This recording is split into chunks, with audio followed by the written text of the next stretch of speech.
બેઘર ડોશીએ જણાવ્યું કે કયો દીકરો માતા પિતાને ઘરની બહાર કાઢે છે। મિત્રો, આપણા ભારતીય સમાજમાં માતા પિતાને ભગવાનનો દરજ્જો આપવામાં આવ્યો છે અને એવું માનવામાં આવે છે કે તેમની સેવા કરવી એ સૌથી મોટો ધર્મ છે। પરંતુ આજની બદલાતી જતી દોડમાં આ ધારણા ધીરે ધીરે ધૂંધળી થતી જાય છે। જ્યારે આપણા કોઈ વૃદ્ધને વૃદ્ધાશ્રમમાં અથવા રસ્તા કિનારે નિરાધાર બેઠેલા જોઈએ છીએ ત્યારે મનમાં પહેલો સવાલ એ જ આવે છે કે આખરે એવી કઈ મજબૂરી રહી હશે કે જેને એક દીકરાને પોતાના જન્મદાતાને ઘરથી બેઘર કરી દીધા। શું આ ગરીબી છે? શું આ સંબંધોનો અણબનાવ છે? અથવા પછી આ સંસ્કારોની કમી છે? આ વાર્તાનો મૂળ ઉદ્દેશ એ જ સમજવાનો છે કે તે કઈ વજહ કારણ હોય છે જે અને તે કેવો સ્વભાવ હોય છે જે એક દીકરાને એટલો કઠોર બનાવી દે છે કે તેને પોતાની માતાની મમતા અને પિતાનો ત્યાગ દેખાવાનો બંધ થઈ જાય છે। આ વાર્તા આપણને એ વિચારવા પર મજબૂર કરે છે કે આપણે આપણા બાળકોને શિક્ષણ અને સુવિધા તો આપી રહ્યા છીએ, પરંતુ શું આપણે તેમને તે સંવેદના અને અપનાપણું આપી શકીએ છીએ જે પરિવારને જોડીને રાખે છે? દોસ્તો, જલ્દીથી વિડીયો લાઇક કરીને ચેનલ સબસ્ક્રાઇબ કરી દો, વિડીયોને લાઇક કરી દો। અવારનવાર આપણે સાંભળીએ છીએ કે કળિયુગ આવી ગયો છે અને બાળકો હવે પહેલાં જેવા નથી રહ્યા, પરંતુ સત્ય આનાથી ક્યાંક વધારે ઊંડું અને જટિલ છે।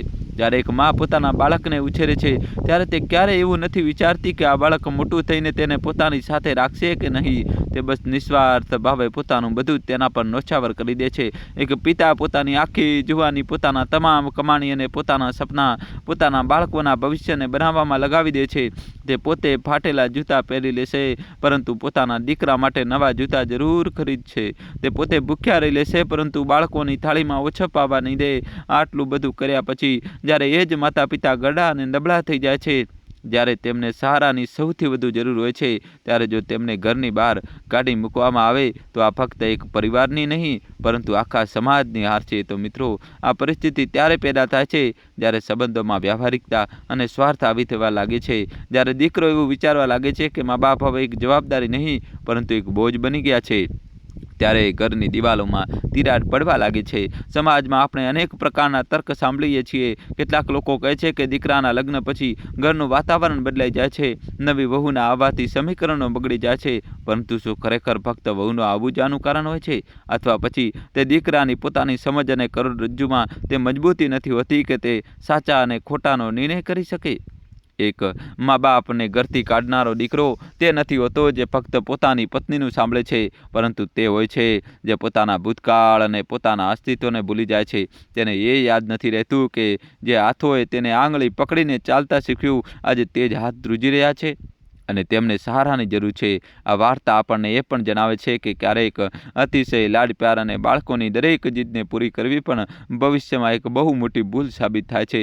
જ્યારે આપણે બાળકોને સંઘર્ષનું મહત્ત્વ નથી સમજાવતા અને તેમને દરેક વસ્તુ થાળીમાં પીરસી દઈએ છીએ તો તેમના કૃતજ્ઞતાનો ભાવ ખતમ થઈ જાય છે। તેમને લાગે છે કે બધું જ તેમનો અધિકાર છે અને જ્યારે માતા પિતા પાસે આપવા માટે કંઈ બચતું નથી ત્યારે તેઓ તેમને નકામા સમજવા લાગે છે। આ વાર્તાની શરૂઆત એક એવી ઠંડી અને ઉદાસ શાંતિ થાય છે। દોસ્તો, જલ્દીથી વિડીયો લાઇક કરીને ચેનલ સબસ્ક્રાઇબ કરી દો। જે શહેરની ચકાચોંધથી દૂર એક જૂના બસ સ્ટેન્ડ પાસેના વિસ્તારની છે। ડિસેમ્બરનો મહિનો હતો અને ઠંડી પોતાની ચરમ સીમા પર હતી। શહેરના રસ્તાઓ પર ધુમ્મસ છવાયેલું હતું અને લોકો પોતપોતાના ઘરમાં ગરમ કપડાં લપેટાઈને જલ્દી પોતાના ઘર તરફ ભાગી રહ્યા હતા। દરેક કોઈને પોતાના ઘરે પહોંચવાની ઉતાવળ હતી, જ્યાં ગરમ ખાવાનું અને પરિવારનો સાથ તેમની રાહ જોઈ રહ્યો હતો। પરંતુ તે ભીડવાળી જગ્યા પર એક ખૂણામાં જ્યાં સ્ટ્રીટ લાઇટનો પ્રકાશ પણ ઠીકથી નથી પહોંચી રહ્યો હતો, એક વૃદ્ધ મહિલા બેઠી હતી। તેની ઉંમર 70 વર્ષ ઉપર રહી હશે। તેના ચહેરા પર કરચલીઓનું ઝાડ બિછાયેલું હતું અને દરેક એક કરચલી જાણે તેના જીવનના કોઈ ઊંડા દર્દની જુબાની આપી રહી હતી। તેને એક જૂની અને ઠેકાણાથી ફાટેલી સાડી પહેરી રાખી હતી અને ઠંડીથી બચવા માટે તેને એક પાતળી શાલ ઓઢી રાખી હતી જે અપૂરતી હતી। તેના વાળ વિખરાયેલા અને સફેદ હતા અને તેની આંખોમાં એક અજીબ શૂન્ય અવકાશ હતો। તે ત્યાંથી પસાર થનારા દરેકના ચહેરાને આશાભરી નજરથી જોતી અને પછી નિરાશ થઈને માથું ઝુકાવી લેતું। તેનું નામ સાવિત્રી હતું, પરંતુ ત્યાંથી પસાર થનારા લોકો માટે તે ફક્ત એક બેઘર ડોશી હતી। કોઈ તેને પાગલ સમજી રહ્યું હતું તો કોઈ ભિખારી। કેટલાક લોકો તેને જોઈને નાકમાં મરડતા આગળ વધી જતા તો કેટલાક દયાભાવથી તેની તરફ એકાદ 2 રૂપિયો ફેંકી દેતા। પરંતુ સાવિત્રીને પૈસાની નહીં પરંતુ કદાચ કોઈ પોતાનાની શોધ હતી। તે પૈસા ઉઠાવવા માટે હાથ પણ નહોતી વધારી રહી, બસ શૂન્યમાં તાકી રહી હતી। ઠંડી વધતી જઈ રહી હતી અને તેના શરીરની ધ્રુજારી હવે સ્પષ્ટ દેખાઈ રહી હતી। પાસે એક ચાની લારી હતી જ્યાં કેટલાક લોકો ઊભા ઊભા રહીને ચાની ચુસ્કી લઈ રહ્યા હતા અને રાજનીતિ કે દુનિયાભરની વાતો કરી રહ્યા હતા. તે જ લોકોમાંથી એક યુવક જેનું નામ રવિ હતું તે વૃદ્ધ મહિલાને ઘણી વારથી જોઈ રહ્યો હતો. રવિ એક સંવેદનશીલ અને સમજદાર માણસ હતો. તેને તે વૃદ્ધ મહિલાના ચહેરા પર એક અલગ જ કુલીનતા અને ખાનદાની દેખાઈ રહી હતી, જે સામાન્ય રીતે રસ્તા પર રહેનારા લોકોમાં નથી દેખાતી. તેને અનુભવ થયો કે આ મહિલા હંમેશાથી આવી નહીં રહી હોય, જરૂર સમયે તેને લાવીને ઊભી કરી દીધી છે. રવિએ પોતાની ચા પૂરી કરી અને એક કુલર, માટીનો કપ ચા અને કેટલાક બિસ્કિટ લઈને તે વૃદ્ધ મહિલા પાસે ગયો. તેણે ખૂબ જ આદર અને ભાવથી નવીને કહ્યું, માજી, બહુ ઠંડી છે, તમે આ ચા પી લો, થોડું શરીર ગરમ થઈ જશે. સાવિત્રીએ ધીરેથી પોતાની પાંપડો ઉઠાવી અને રવિને જોયો. તેની આંખોમાં એક પળ માટે ચમક આવી, જાણે તેને વિશ્વાસ જ ના આવી રહ્યો હોય કે કોઈ તેની સાથે આટલા પ્રેમથી વાત કરી રહ્યું છે. તેને ધ્રુજતા હાથે ચાનો કુલર પકડી લીધો. તેના હાથ એટલા નબળા હતા કે કુલર હલી રહ્યો હતો. રવિએ અનુભવ્યું કે તે ફક્ત ઠંડીથી નહીં પરંતુ નબળાઈ અને ભૂખથી પણ ધ્રુજી રહી હતી. તેણે બિસ્કિટનું પેકેટ પણ તેમની તરફ વધાર્યું. સાવિત્રીએ એક બિસ્કિટ કાઢ્યું અને ખૂબ જ શિષ્ટાચારથી, જેવી રીતે કોઈ ખાનદાની પરિવારની મહિલા ખાતી હોય, તેમાં ચામાં ડૂબાડીને ખાવા લાગી. તેના ખાવાની રીતે રવિની શંકાને ખાતરીમાં બદલી દીધી કે આ મહિલા કોઈ સાધારણ ભિખારી નથી, પરંતુ કોઈ સારા ઘર સાથે સંબંધ ધરાવે છે. રવિ ત્યાં જ પાસે એક પથ્થર પર બેસી ગયો અને તેમના ચા પૂરી કરવાની રાહ જોવા લાગ્યો. જ્યારે તેમણે ચા પી લીધી અને તેમને થોડી રાહત અનુભવાઈ, ત્યારે રવિએ ખૂબ જ નમ્રતાથી પૂછ્યું, માજી, તમે અહીંયા ઠંડીમાં એકલા કેમ બેઠા છો? તમારું ઘર ક્યાં છે અને તમારા ઘરના લોકો ક્યાં છે? શું તમે રસ્તો ભૂલી ગયા છો કે કોઈ બીજી વાત છે? રવિના આ સવાલોએ જાણે સાવિત્રીની અંદર દબાયેલા આંસુઓના બંધને તોડી નાખ્યો. તેની આંખોમાંથી આંસુ વહેવા લાગ્યા અને ગાલ પર સરકતા તેની ફાટેલી સાડીમાં શોષાઈ જવા લાગ્યા. તેને પોતાના છેડાથી આંસુ લૂછ્યા અને ઊંડા શ્વાસ લેતા બોલવાનું શરૂ કર્યું. તેને કહ્યું કે બેટા, જેનું કોઈ ઘર નથી હોતું તે રસ્તો કેવી રીતે ભૂલી શકે? હું રસ્તો નથી ભૂલી, પરંતુ મારા પોતાના હોય જ મને મારી મંજિલથી બેદખલ કરી દીધી છે. દોસ્તો, જલ્દીથી વિડીયો લાઇક કરી ચેનલ સબસ્ક્રાઈબ કરી દો. આજે આ ખુલ્લું આકાશ જ મારું ઘર છે અને આ ઠંડી હવાઓ જ મારો પરિવાર છે. રવિએ તેને શાંત કરી અને કહ્યું, માજી, તમે ગભરાશો નહીં, તમે મને તમારા દીકરા જેવો જ સમજો. જો તમે કહેશો તો કદાચ હું તમારી કોઈ મદદ કરી શકું અથવા તમને તમારા ઘરે છોડી શકું. સાવિત્રીએ એક ફિક્કા સ્મિત સાથે રવિ તરફ જોયું અને કહ્યું, બેટા, ઘર તો ત્યારે છોડશો ને જ્યારે ત્યાં મારી કોઈ જગ્યા હશે. જ્યાંથી માણસને ધક્કા મારીને કાઢવામાં આવ્યા હોય ત્યાં પાછા જવાનો કોઈ રસ્તો નથી બચતો, પરંતુ તારી વાતોમાં આપનાપણું છે. એટલે આજે તને મારી કહાની જરૂર સંભળાવીશ. કદાચ મારી વાર્તા સાંભળીને કોઈ બીજા દીકરા કે બહુને અક્કલ આવી જાય અથવા કોઈ બીજા મા બાપ મારી જેમ બેઘર થતાં બચી જાય. સાવિત્રીએ પોતાની શાલને કસીને લપેટી અને ભૂતકાળની ગલીઓમાં ડોક્યું કરતાં બોલવાનું શરૂ કર્યું. તેને જણાવ્યું કે મારું નામ સાવિત્રી દેવી છે. એક સમય હતો જ્યારે મારી પાસે બધું જ હતું, એક ભરેલો ભાદરેવો પરિવાર, એક મોટું મકાન, પતિનો સાથ અને સમાજમાં ઇજ્જત. મારા પતિ સરકારી નોકરીમાં મોટા ઓફિસર હતા. અમે શહેરના એક પોશ વિસ્તારમાં રહેતા હતા. અમારા ઘરમાં કોઈ વાતની કમી નહોતી. મારા બે દીકરા હતા, મોટો દીકરો વિકાસ અને નાનો દીકરો અજય. બંને ભણવામાં ખૂબ જ હોશિયાર હતા. મેં અને મારા પતિએ પોતાની આખી જિંદગી બાળકોના ઉછેરમાં લગાવી દીધી. અમે ક્યારેય અમારા માટે ન વિચાર્યું. મને યાદ છે, મારા પતિને ફરવા હરવાનો બહુ શોખ હતો, પરંતુ બાળકોના ભણતર અને તેમના ભવિષ્યની ચિંતામાં તેમણે ક્યારેય લાંબી રજાઓ ન લીધી. અમે વિચારતા હતા કે એકવાર બાળકો સેટલ થઈ જાય તો પછી આરામથી જિંદગી જીવીશું. સાવિત્રીમાં અવાજમાં હવે થોડો ઠહેરાવ આવી ગયો હતો. તે જણાવી રહી હતી કે કેવી રીતે તેમણે પોતાના બાળકોને સારામાં સારી સ્કૂલમાં ભણાવ્યા. વિકાસ શરૂઆતથી જ થોડો શાંત અને પોતાના કામથી કામ રાખનારો હતો, જ્યારે અજય ચંચળ હતો અને હંમેશા મારી આસપાસ રહેતો હતો. હું અવારનવાર અજયને વધુ લાડ કરતી હતી કારણ કે તે નાનો હતો અને બહુ ભાવુક હતો. મને લાગતું હતું કે વિકાસ તો સમજદાર છે, તે પોતાની દુનિયા જાતે બનાવી લેશે, પરંતુ અજયને મારી જરૂર હંમેશા રહેશે. આ જ કદાચ મારી પહેલી ભૂલ હતી, અથવા એમ કહી લો કે મમતાની નબળાઈ હતી. સમય વીતતો ગયો, બાળકો મોટા થયા અને સારી નોકરીમાં લાગી ગયા. વિકાસને એક મલ્ટીનેશનલ કંપનીમાં નોકરી મળી ગઈ અને તે બીજા શહેરમાં ચાલ્યો ગયો. વળી અજય પણ એન્જિનિયર બની ગયો અને તેને પણ એક સારી કંપનીમાં પ્લેસમેન્ટ મળી ગયું, પરંતુ તે અમારી સાથે જ તે શહેરમાં રહ્યો. મારા પતિની રિટાયરમેન્ટ પછી અમને લાગ્યું કે હવે અમારી જવાબદારીઓ પૂરી થઈ ગઈ. રિટાયરમેન્ટના પૈસા અને પેન્શનથી અમારું ગુજરાન ખૂબ જ સારી રીતે થઈ રહ્યું હતું. અમે વિચાર્યું કે હવે બસ શકુનથી ભગવાનનું નામ લઈશું અને બાળકોની ગૃહસ્થી વસ્તી જોઈશું. દોસ્તો, કહાનીમાં જબરજસ્ત ટ્વિસ્ટ આવશે. છેલ્લા સુધી જોજો અને વિડીયો લાઇક કરી ચેનલ સબસ્ક્રાઈબ કરી દો. અમે મોટા દીકરા વિકાસના લગ્ન એક ખૂબ જ સારી અને સુશીલ છોકરી સાથે કર્યા. તે બીજા શહેરમાં હતો, એટલે તે તહેવારે પર જ ઘરે આવતો હતો. તેની જિંદગી પોતાની પત્ની અને નોકરીમાં વ્યસ્ત હતી અને અમને તેનાથી કોઈ ફરિયાદ પણ નહોતી. અમે ખુશ હતા કે તે પોતાની જિંદગીમાં સફળ છે. અસલી કહાની ત્યારે શરૂ થઈ જ્યારે અમે નાના દીકરા અજયના લગ્ન કરવાનો નિર્ણય કર્યો. અજય અમારી આંખનો તારો હતો. તે હંમેશા કહેતો કે માં, હું તમને છોડીને ક્યાંય નહીં જાઉં. હું લગ્ન પણ કરીશ તો એવી છોકરી સાથે જે તમારી સેવા કરે અને તમને પલકો પર બેસાડીને રાખે. તેની આ વાતો સાંભળીને મારું સીનું ગર્વથી પહોળું થઈ જતું. મને લાગતું હતું કે મારું ગળપણ સુરક્ષિત છે. સાવિત્રીએ એક પળ માટે રોકાઈને સામે સળગી રહેલી અગ્નિ તરફ જોયું અને જેને કેટલાક રિક્ષાવાળાઓએ સળગાવી હતી. તેને આગળ કહ્યું કે બેટા, માણસની સૌથી મોટી ગેરસમજ એ જ હોય છે કે તે શબ્દો પર ભરોસો કરી લે છે અને સમયની ચાલને નથી સમજી શકતો.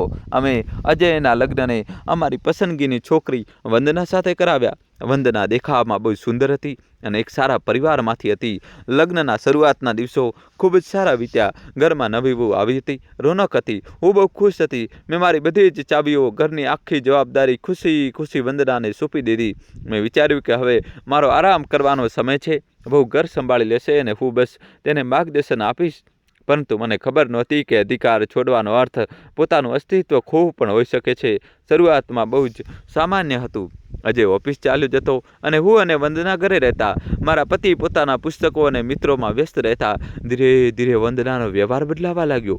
પહેલાં જે વાતો હસી મજાકમાં થતી હતી, હવે તેના પર મહેણા મારવામાં આવવા લાગ્યા. જો હું કિચનમાં જઈને કંઈક બનાવવાની કોશિશ કરતી તો તે કહેતી કે માજી, તમે કેમ તકલીફ લો છો? તમે જઈને આરામ કરો. તમે કિચન ગંદુ કરો છો.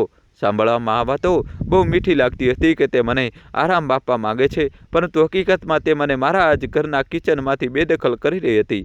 મને અનુભવવા લાગ્યું કે હવે મારી મરજીથી ઘરમાં એક શાક પણ નથી બની શકતું. સાવિત્રીએ જણાવ્યું કે અસલી ફેરફાર ત્યારે આવ્યો જ્યારે મારા પતિનું અચાનક અવસાન થયું. તે હાર્ટ એટેક આવવાથી અમને છોડીને ચાલ્યા ગયા. તેમના મૃત્યુએ મને અંદરથી તોડી નાખી. હું બિલકુલ એકલી પડી ગઈ. તે સમયે મને લાગ્યું કે હવે મારા દીકરા અને વહુ જ મારો સારો બનશે. અજય પિતાના મૃત્યુ પર ખૂબ આંસુ બહાવ્યા. તેણે મને ગળે લગાવીને કહ્યું હતું કે માં, હું છું ને, તમને પપ્પાની કમી મહેસૂસ નહીં થવા દઉં. તેની વાતોએ મને બહુ હિંમત આપી હતી, પરંતુ પિતાનો છાયો ઉઠતા જ ઘરનું સંતુલન બગડી ગયું. અત્યાર સુધી જે પેન્શન અને પૈસા મારા પતિના નામે આવતા હતા અને જેનો હિસાબ કિતાબ તે રાખતા હતા, હવે તે બધું મારા નામે આવવાનું હતું. પરંતુ હું તો હંમેશાથી એક ઘરેલું મહિલા રહી હતી. મને બેંક અને પૈસાના લેવડ દેવડની વધુ સમજ નહોતી. પતિના 13મા પછીના થોડા દિવસ પછી જ અજય મારી પાસે આવ્યો. તેના હાથમાં કેટલાક કાગળો હતા. તે મારી પાસે બેઠો અને બહુ પ્રેમથી બોલ્યો કે માં, હવે પપ્પા નથી રહ્યા તો ઘરની અને બહારની બધી જવાબદારીઓ મારે જ જોવી પડશે. તમારે વારંવાર બેંકના ચક્કર ન કાપવા પડે. એટલે મેં વિચાર્યું છે કે તમે આ ઘરને અને પપ્પાની જે પણ સેવિંગ્સ બચત છે તે મારા નામે કરી દો. હું બધું સારી રીતે મેનેજ કરી લઈશ. તમારે બસ ઘરમાં આરામ કરવાનો છે. મને મારા દીકરા પર મારા જીવથી પણ વધુ ભરોસો હતો. મને લાગ્યું કે તે મારી ભલાઈ માટે જ કહી રહ્યો છે. મેં એકવાર પણ વિચાર્યા વગર તે કાગળો પર અંગૂઠો લગાવી દીધો અને સહી કરી દીધી. મને શું ખબર હતી કે મારા ડેથ વોરંટ પર આ સાઇન કરી રહ્યો છું. તે દિવસ પછી અજયનું વલણ ધીરે ધીરે બદલાવા લાગ્યું. પહેલાં જે દીકરો ઓફિસથી આવતા જ સૌથી પહેલાં મારા રૂમમાં આવતો હતો અને પૂછતો હતો કે માં, તબિયત કેવી છે, હવે તે સીધો પોતાના રૂમમાં જવા લાગ્યો. દોસ્તો, જલ્દીથી વિડીયો લાઇક કરી ચેનલ સબસ્ક્રાઈબ કરી દો. ઘણીવાર તો તે મને જોયા વગર જ નીકળી જતો. જો હું તેને બોલાવતી તો ચીડાઈને જવાબ આપતો કે માં, હું થાકેલો છું, પછી વાત કરીશ. વંદના તો હવે ખુલ્લે આમ પોતાની મનમાની કરવા લાગી હતી. મને સવારની ચા માટે પણ તરસવું પડવા લાગ્યું. પહેલાં મને સવારે 7 વાગે ચા મળી જતી હતી. હવે 10 વાગી જતા અને કોઈ પૂછનારું નહોતું. જો હું માંગી લેતી તો વંદના જોરથી વાસણો પછાડતા કહેતી કે હજુ કામ પૂરું નથી થયું, જ્યારે નવરાશ મળશે ત્યારે આપી દઈશ. નોકરાણી નથી હું. સાવિત્રીની આંખોમાં તે દૃશ્ય ફરીથી તાજું થઈ ગયું. તેને જણાવ્યું કે કેવી રીતે ધીરે ધીરે તે ઘરના એક ખૂણામાં રૂમમાં શિફ્ટ કરી દેવામાં આવી. તે રૂમ પહેલાં સ્ટોર રૂમ રહ્યો હતો. તેમાં ન તો ઠીકથી હવા આવતી હતી અને ન પ્રકાશનું બહાનું. એ બનાવવામાં આવ્યું ગયું કે મહેમાનોની અવરજવર માટે મોટો રૂમ જોઈએ અને મને તો આમ પણ શાંતિ ગમે છે. મેં તે પણ ચૂપચાપ સ્વીકારી લીધું, એ વિચારીને કે ચાલો, બાળકોની ખુશીમાં જ મારી ખુશી છે. પરંતુ દિલમાં એક કસક હતી કે જે ઘરની ઈટ મેં મારી ઈચ્છાઓ મારીને જોડી હતી. આજે એ જ ઘરમાં હું એક ફાલતુ સામાનની જેમ ખૂણામાં પડી છું. એક દિવસની વાત છે. ઘરમાં વંદનાની કીટી પાર્ટી હતી. તેની સખીઓ આવી હતી. હું મારા રૂમમાંથી બહાર પાણી લેવા માટે નીકળી. મારા કપડાં સાધારણ હતા અને ગડપણને કારણે હું થોડી નમીને ચાલતી હતી. વંદનાની એક સખીએ મને જોઈને પૂછ્યું કે આ કોણ છે? તો વંદનાએ મોટી બેદરકારીથી જવાબ આપ્યો કે અરે આ તો અજયની માં છે, બસ અહીં જ પડી રહે છે, એમનું મગજ હવે કામ નથી કરતું. આ સાંભળીને મારા પગ નીચેની જમીન સરકી ગઈ. હું એ જ માં હતી જેણે અજયને જન્મ આપ્યો, તેને ઉછેર્યો, અને આજે મારી ઓળખ ફક્ત એટલી રહી ગઈ હતી કે મારું મગજ કામ નથી કરતું. હું ચૂપચાપ પાણી લીધા વિના જ પાછી રૂમમાં આવી ગઈ અને કલાકો સુધી રડતી રહી. સાંજે જ્યારે અજય ઘરે આવ્યો તો મેં વિચાર્યું કે તેને આ વાત કહીશ. મને આશા હતી કે તે પોતાની પત્નીને સમજાવશે. જ્યારે મેં અજયને કહ્યું કે બેટા, વંદના બધાની સામે મારું અપમાન કરે છે, તો અજયનો જવાબ સાંભળીને હું સતબત થઈ ગઈ. તેને ખીજાઈને કહ્યું કે માં, તમે નાની નાની વાતોનું વતંગડ કેમ બનાવો છો? વંદના આખો દિવસ ઘરનું કામ કરે છે, થાકી જાય છે. જો કંઈ પણ દીધું તો શું થયું? તમે પણ હવે વૃદ્ધ થઈ ગયા છો, થોડું એડજસ્ટ કરતા શીખો. એડજસ્ટ આ શબ્દ મારા છાતીમાં તીરની જેમ વાગ્યો. જેને આખી જિંદગી એડજસ્ટ કર્યું, આજે તેને જ આ પાઠ બનાવવામાં આવી રહ્યો હતો. સાવિત્રીએ એક ઊંડો શ્વાસ લીધો અને રવિ તરફ જોયું. બેટા, ઘર ફક્ત ઈંટ પથ્થરોની નથી તૂટતું. ઘર ત્યારે તૂટે છે જ્યારે તેમાં રહેનારાઓના દિલમાંથી સન્માન ખતમ થઈ જાય છે. મને સમજાઈ ગયું હતું કે હવે આ ઘરમાં મારી જરૂર પૂરી થઈ ગઈ છે, પરંતુ હજી તો અપમાનનો એ દોર થયો હતો જેણે મને અહીં રસ્તા પર લાવી ઊભી કરી દીધી હતી. સાવિત્રીએ પોતાની સોલને થોડી વધુ કસી લીધી, જાણે તે ઠંડી યાદોથી પોતાને બચાવવાનો પ્રયત્ન કરી રહી હોય. તેણે રવિની આંખોમાં જોતા પોતાની વાત આગળ વધારી. તેને કહ્યું કે બેટા, એડજસ્ટ કરવું કે સમજૂતી કરવી એ અમારા જેવી સ્ત્રીઓ માટે કોઈ નવો શબ્દ નથી. બાળપણથી જ અમને આ જ શીખવવામાં આવે છે, પહેલાં પિતાના ઘરે, પછી પતિના ઘરે અને છેલ્લે દીકરાના ઘરે. પરંતુ મને ખબર નહોતી કે પોતાના જ ઘરે, જેને મેં મારા લોહી પરસેવાથી કમાણીથી બનાવ્યું હતું, મારે એક અણગમતા મહેમાનની જેમ રહેવું પડશે. તે દિવસે અજયની તે વાતે કે માં તમે એડજસ્ટ કરતા શીખો, મારી અંદર કંઈક મારી નાખ્યું હતું. તેમ છતાં હું ચૂપ રહી. મેં વિચાર્યું કે કદાચ સમયની સાથે બધું ઠીક થઈ જશે, પરંતુ સમયની સાથે વસ્તુઓ સુધરવાના બદલે વધુ ખરાબ થતી ગઈ. દોસ્તો, કહાનીમાં ટ્વિસ્ટ આવશે. છેલ્લા સુધી જોજો અને વિડીયો લાઇક કરી ચેનલ સબસ્ક્રાઈબ કરી દો. મારા રૂમમાં હવે ન તો ઠીકથી સફાઈ થતી હતી અને ન તો કોઈ મારી સાથે વાત કરવા આવતું હતું. મારો આખો દિવસ તે અંધારા રૂમમાં દિવાલો સામે જોતા વીતતો હતો. સૌથી વધુ તકલીફ ખાવાને લઈને શરૂ થઈ. શરૂઆતમાં તો ખાવાનું સમયસર મળી જતું હતું, ભલે તે રૂખું સૂકું હોય, પરંતુ ધીરે ધીરે તેમાં પણ કાપ આવવા લાગ્યા. વંદના ઘણીવાર સવારનો નાસ્તો બનાવવાનું ભૂલી જતી હતી. જ્યારે હું 11 વાગે ભૂખથી બેહાલ થઈને રસોડા તરફ જતી તો તે કહેતી કે અરે માજી, આજે હું લેટ થઈ ગઈ, હવે સીધું લંચ જ બનશે. મને ભૂખ સહન થતી નહોતી તો હું બિસ્કિટ કે પાણી પીને પેટ ભરી લેતી હતી. ઘણીવાર તો એવું થતું કે રાતનું વધેલું ખાવાનું મને બપોરે આપવામાં આવતું. વાસી રોટલીઓ જે કદાચ તેઓ કચરાપેટીમાં ફેંકવાના હતા, તે મારી થાળીમાં પીરસી દેવામાં આવતી. એક દિવસની વાત છે, વંદનાએ રાજમા ચોખા બનાવ્યા હતા. અજયને રાજમા ખૂબ ગમતા હતા. સુગંધ મારા રૂમ સુધી આવી રહી હતી. મને પણ લાગ્યું કે આજે ઘણા દિવસો પછી સારું ખાવાનું મળશે. બપોરે જ્યારે મારી થાળી આવી તો તેમાં ફક્ત સાદા ચોખા અને પાતળી દાળ હતી.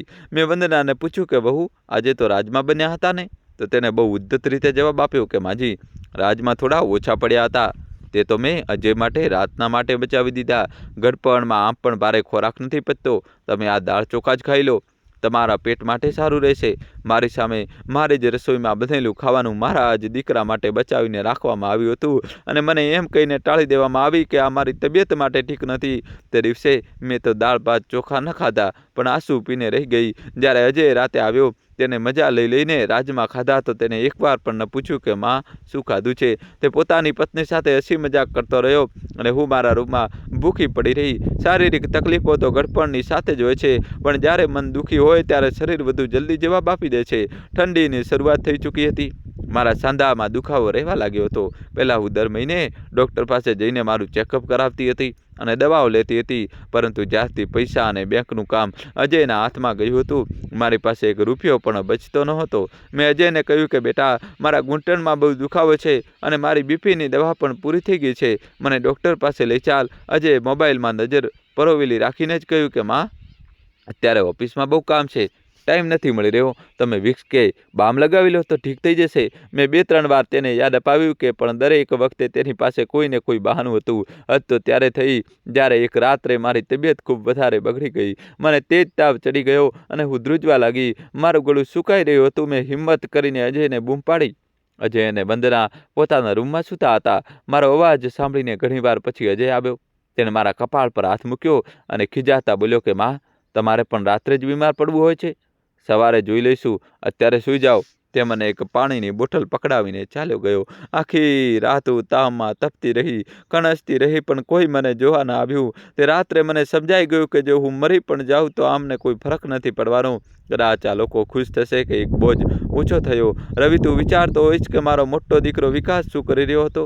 શું મેં તેને નહોતું જણાવ્યું? સત્ય તો એ છે કે મેં બહુ કોશિશ કરી. અમારા ઘરમાં એક લેન્ડલાઇન ફોન હતો. હું જ્યારે પણ મોકો મળતો વિકાસને ફોન કરવાની કોશિશ કરતી, પણ જેવી હું ફોન ઉપાડતી, વંદના ક્યાંક ને ક્યાંકથી આવી ચડતી. તે મારી પાસે ઊભી રહી જતી એ સાંભળવા માટે કે હું શું વાત કરી રહી છું. તેના ડરથી હું વિકાસ સાથે ખુલીને કંઈ કહી શકતી નહોતી. હું બસ એટલું કહેતી કે બેટા, હું ઠીક છું, તું ખુશ રહે. એક મા પોતાના દીકરાનું ઘર નથી તોડવા માગતી. મને લાગતું હતું કે જો મેં વિકાસને અજયની ફરિયાદ કરી તો બંને ભાઈઓમાં ઝઘડો થઈ જશે. હું એ નહોતી ઈચ્છતી કે મારી વજહથી મારા બાળકોમાં દુશ્મની થાય. કદાચ આ મારી મમતાની સૌથી મોટી નબળાઈ હતી, પણ પાપનો ગળો ક્યારેક ને ક્યારેક તો ભરાય છે. એક દિવસ અજય પોતાનો જૂનો મોબાઈલ ઘરે ભૂલી ગયો. મને લાગ્યું કે આ સારો મોકો છે વિકાસ સાથે વાત કરવાનો. મેં ધ્રુજતા હાથે વિકાસનો નંબર લગાવ્યો. જેવો તેને ફોન ઉપાડ્યો અને હેલો બોલ્યો, મારી ધીરજ ખૂટી ગઈ. હું ધ્રુજકે રડવા લાગી. મેં તેને જણાવ્યું કે બેટા, મને અહીંથી લઈ જા. હું અહીં બહુ દુઃખી છું. મને અહીં ખાવાનું પણ નથી મળતું. હજી હું આટલું જ બોલી શકી હતી કે પાછળથી કોઈએ મારા હાથમાંથી ફોન ઝૂંટવી લીધો. મેં ફરીને જોયું તો અજય ઊભો હતો. તે પોતાનો ફોન લેવા પાછો આવ્યો હતો અને તેને મારી વાતો સાંભળી લીધી હતી. તે દિવસે મેં મારા દીકરાનું એ રૂપ જોયું જે મેં ક્યારેય સપનામાં પણ નહોતું વિચાર્યું. દોસ્તો, કહાની છેલ્લા સુધી જોજો, નવો ટ્વિસ્ટ આવશે.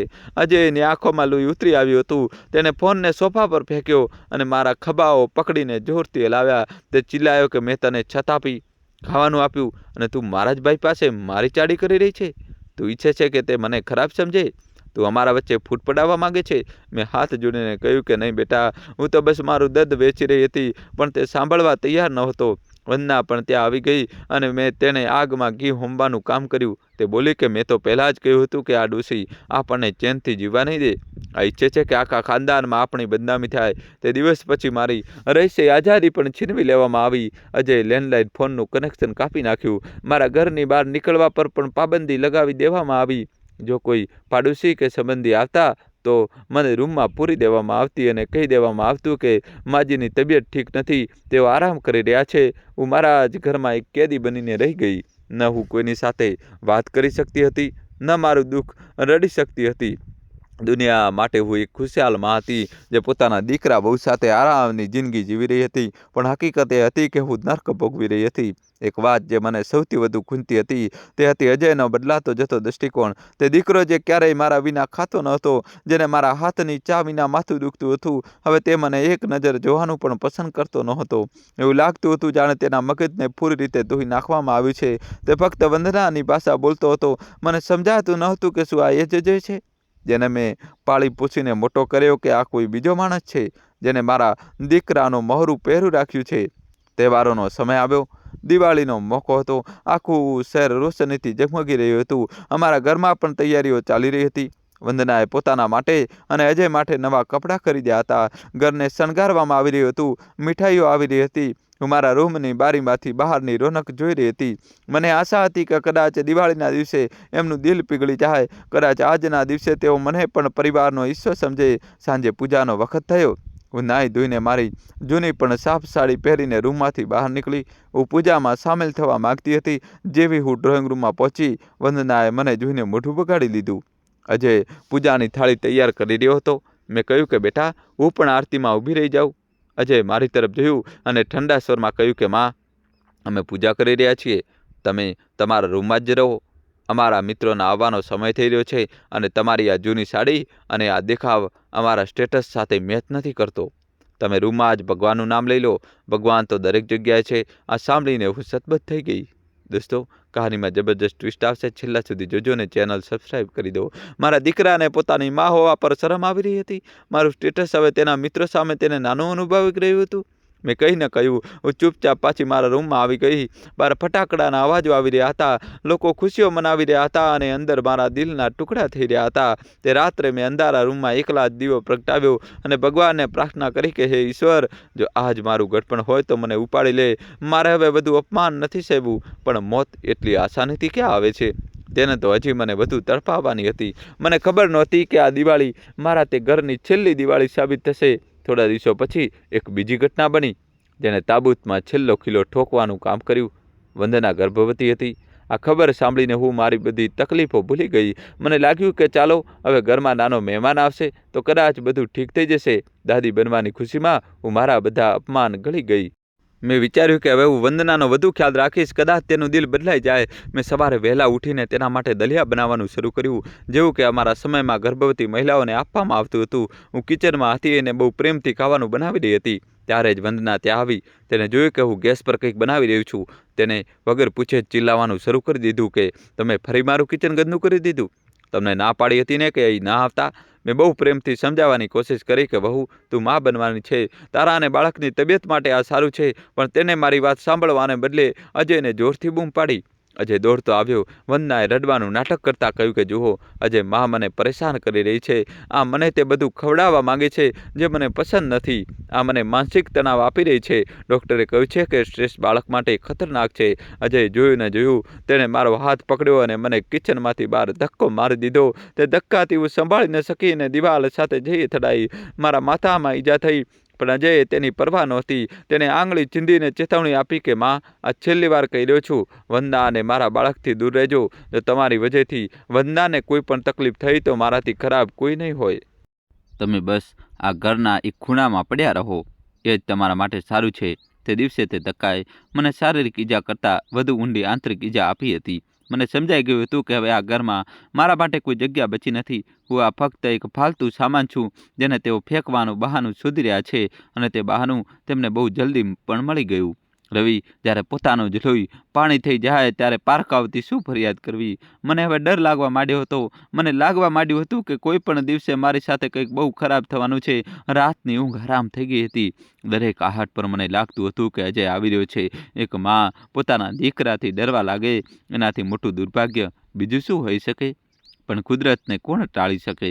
તે કાળી મનુષ્ય ઘડી પણ આવી જ ગઈ, જેને મને આજે આ રસ્તા પર લાવી બેસાડી દીધી. સાવિત્રીએ પોતાની ધ્રુજતી આંગળીઓથી પોતાની આંખોના ખૂણા લૂછ્યા અને એક ઊંડો શ્વાસ લીધો.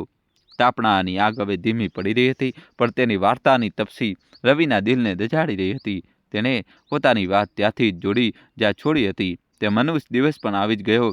તે દિવસે ઘરમાં વંદનાના શ્રીમતની વિધિઓ તૈયારી ચાલી રહી હતી, પણ મને સખત સૂચના આપવામાં આવી રહી હતી કે હું મારા રૂમની બહાર ન નીકળું. ઘર મહેમાનોથી ભરેલું હતું. હસી મજાકનો અવાજ મારા કાન સુધી પહોંચી રહ્યો હતો, પણ હું મારા અંધારા રૂમમાં બેઠી બસ દિવાલો તાકી રહી હતી.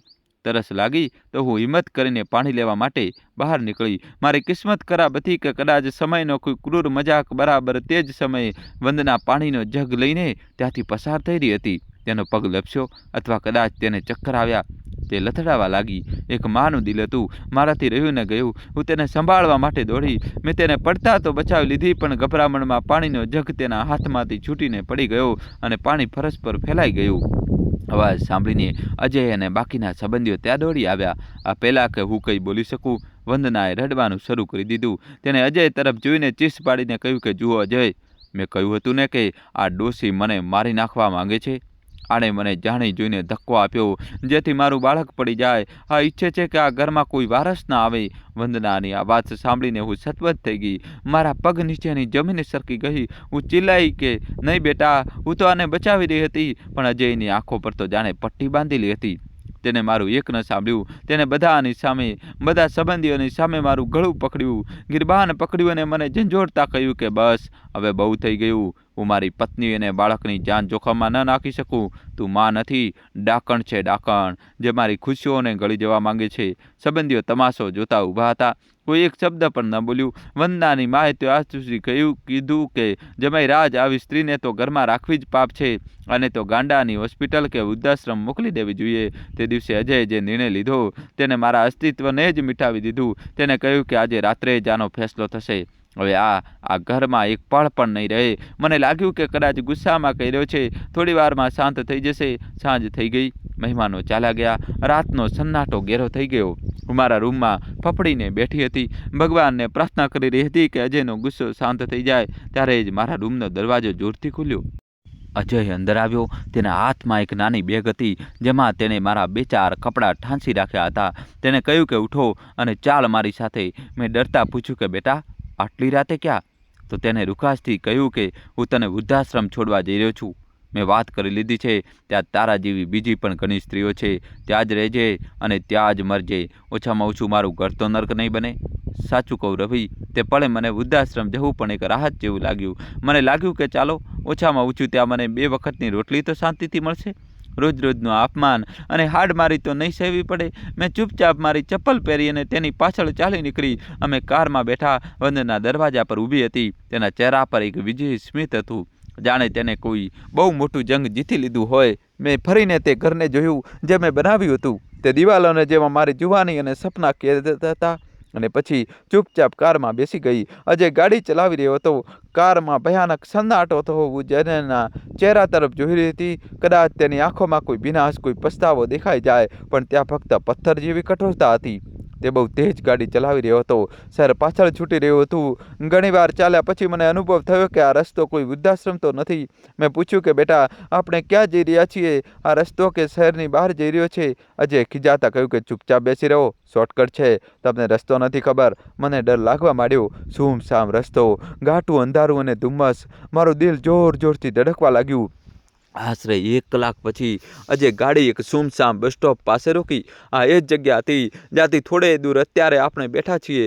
અહીં ત્યારે આટલો સન્નાટો નહોતો. કેટલાક ટ્રક ઊભા હતા. અજય ગાડી રોકી અને કહ્યું કે માં, મને તરસ લાગી છે, હું પાણીની બોટલ લઈને આવું છું, તમે અહીં જ બેસો. તેણે મારી બેગ કાઢીને નીચે મૂકી દીધી અને કહ્યું કે તમે પણ બહાર આવી જાઓ. ગાડીમાં હવા નથી લાગી રહી. હું તેની વાત માનીને નીચે ઉતરી ગઈ. ઠંડી બહુ હતી. મેં મારી શોલ લપેટી અને ફૂટપાથ પર ઊભા રહીને તેની રાહ જોવા લાગી.